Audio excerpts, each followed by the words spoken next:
Hello friend, good evening.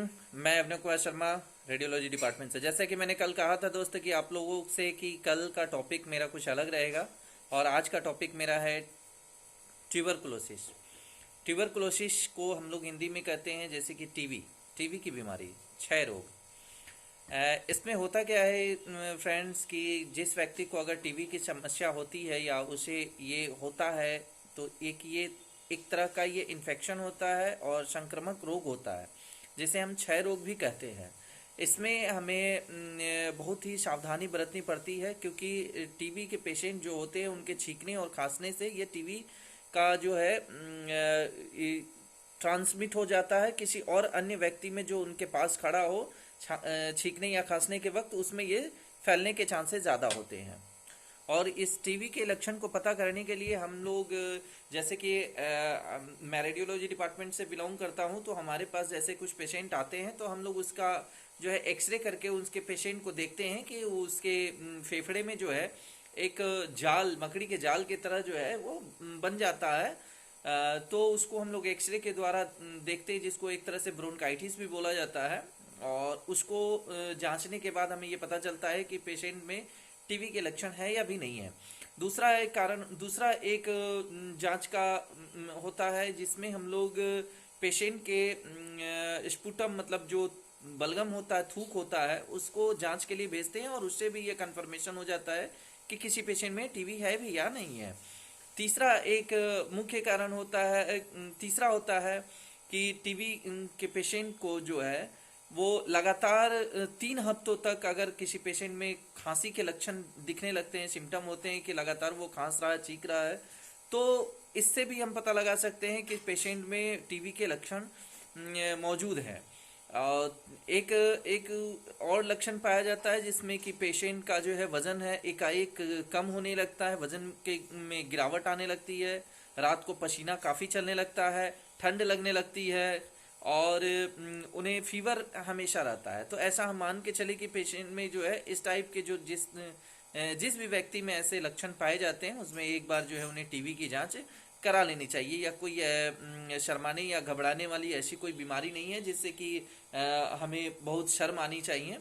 तो इसके लिए हमें घबराना नहीं, किसी अच्छे डॉक्टर से मिलना चाहिए और अपना इलाज जो है पूर्ण रूप से करवाना चाहिए। इसका इलाज मतलब सफलतापूर्वक होता भी है। मेडिसिन जो है, एंटीबायोटिक हम लोग इस स्थिति में देते हैं, और इससे एंटीबायोटिक देने के बाद जो है थोड़ी सी लंबी इसकी जो है मतलब इलाज चलती है, लेकिन वो बहुत जल्दी मतलब पेशेंट अगर जितना ज़्यादा प्रिकॉशन में रहता है और जितना ज़्यादा दवा का सेवन करता है सही ढंग से और अच्छे किसी डॉक्टर से उपचार कराता है, तो यह जल्द से जल्द ठीक होने के चांसेस ज़्यादा होते हैं।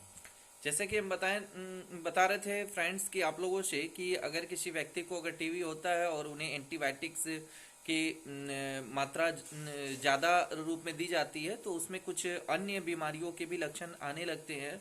जैसे कि उनके यूरिन का जो है, जैसे मैंने कल कल के वीडियो में बताया था कि मतलब जॉन्डिस का एक लिवर इन्फेक्शन जो बताया था मैंने, ये एक टीबी के बीमारी में भी लिवर इन्फेक्शन होने का जो है डर ज़्यादा होता है, चांसेस ज़्यादा होते हैं। क्योंकि हम लोग जो है पेशेंट को जो दवा देते हैं, एंटीबायोटिक्स देते हैं, उससे कभी कभी ऐसा होता है कि यूरिन का जो है कलर जो है चेंज हो जाता है, उसमें पीलापन आने लगता है, डार्क यूरिन आने लगता है, तेज़ बुखार होने लगता है। ये जॉन्डिस और पीलिया के ये लक्षण आमतौर पर होने लगते हैं। भूख न लगना, जी मचलाना, उल्टी होना, ये तो मैंने आपको पहले भी बताया है। ये लिवर इन्फेक्शन में भी होता है और ये टीबी के पेशेंट में भी ये आमतौर पे पाया जाता है। और ये तो हो गए फ्रेंड्स टीबी के कुछ लक्षण, और इनके जो है मतलब सिम्टम हो गए।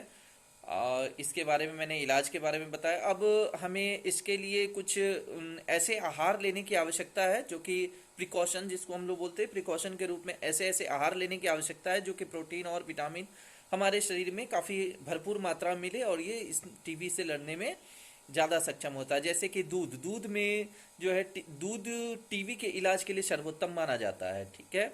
जैसा कि हम सभी मानते हैं कि दूध हमारे भोजन में कैल्शियम के सर्वोत्तम आहार में से एक माना जाता है, जो शरीर के कैल्शियम को पूर्ण रूप से पूरा करता है और ये टीवी के जो बैक्टीरिया होते हैं उसे नष्ट करने में काफ़ी प्रभावशाली होते हैं। दूसरा होता है केला। केला एक स्वादिष्ट फल भी माना जाता है, मीठा भी होता है, और इसमें जो है केले में विटामिन और कार्बनिक यौगिकों के उच्च जो है यौगिक दोनों जो है भरपूर मात्रा में मिलते हैं।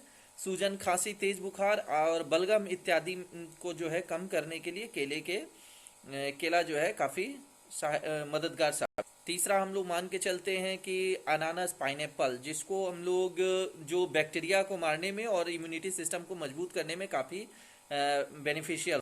ऐसे कुछ फल और कुछ मतलब दवाओं के सेवन से, लगातार सेवन से जो है टीबी, क्षय रोग से लड़ने में हमें काफ़ी मदद मिलती है, और हमारी इम्यूनिटी पावर भी जो है मजबूत होती है, बूस्ट अप होती है। तो इसी के साथ आज का ये टॉपिक ख़त्म होता है। कल के लिए कमेंट बॉक्स में आप कमेंट कर सकते हैं अगर किसी भी चीज़ की जानकारी। मैंने दोस्त पहले भी आपसे कहा फ्रेंड्स कि अगर आपको किसी भी तरह की बीमारी के बारे में पूछना हो तो आप बेझिझक हमें कमेंट्स बॉक्स में कमेंट कर सकते हैं। और मैं आप लोगों को ये फिर से रिपीट करता चलो कि रेडियोलॉजी डिपार्टमेंट से मैं बिलोंग करता हूँ, तो आप मुझे किसी भी तरह का रिपोर्ट जो है आप मुझे भेज सकते हैं। मैं आपको उसके अकॉर्डिंग आपकी बीमारी को मतलब अगर किसी डॉक्टर ने आपको नहीं बताया किसी बीमारी के बारे में, तो मैं आपको वो रिपोर्ट्स के आधार पे आपको वो बीमारी बता सकता हूँ। और आप मुझसे कमेंट बॉक्स में जो भी आप पूछना चाहे वो पूछ सकते हैं। Bye friends.